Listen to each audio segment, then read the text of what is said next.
Welcome to our devotions today. We want to talk about divine reset. It's a time for divine reset. What does reset really mean? It says to set again or to adjust or to fix in a new and a different way. This has been the experience of many of us. Many times we're using some electronic device and technology fails and there's a breakdown.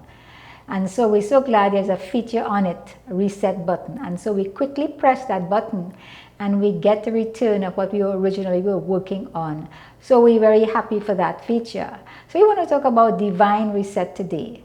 Reset really happens when something occurs, when there's a breakdown and there's a need to restart again.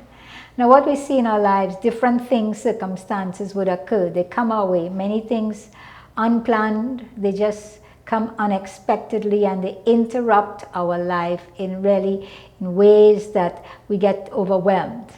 Many times after facing situations, our faith is challenged. After my accident when I fell and I fractured my foot, it brought with it many other cascading events that really rocked the boat, I would say.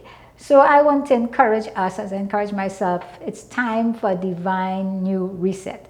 We may face a cog in the wheel, we may have things that just come into our lives, we go through rough periods, we face life challenges. Sometimes there are more downs than ups, and it affects us in so many ways, spiritually, mentally, physically, even financially. And we can't function the way we are accustomed. We are accustomed doing things, the way we used to do things. It's really time for a divine reset. So how can we do that? We all have an opportunity to press a divine reset button. It's built into our faith just as that reset button is built into that device.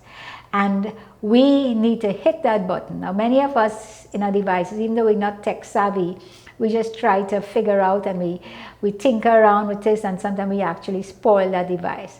But God is saying today that we have to take a deliberate decision to hit that divine button, which means a deliberate shift from our self-efforts and everything we're trying to do to make things work, because we cannot fix everything. We are not Mr. or Mrs. Fix-It.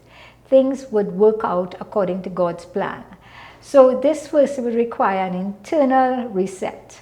Something has to happen on the inside for us to see change on the outside.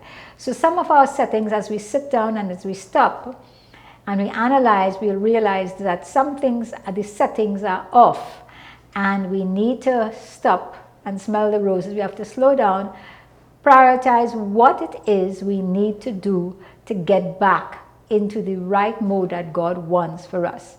And how can we do that? We can cry out to God for restoration.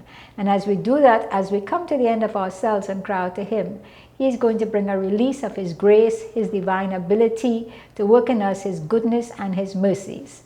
So that's available for us once we come to Him. And as we do that, we need to not to keep focusing on what ifs or what happened in the past, but to be expectant for what God has in store, something new to spring up. Let's look at the book of Isaiah chapter 43 verse 18 to 19, and it says, "Do not remember the former things, nor consider the things of old. Behold, I will do a new thing. Now it shall spring forth. Shall you not know it? I will make a road in the wilderness and rivers in the desert." That's a promise from God to all of us. Let's press that restart button and start all over again.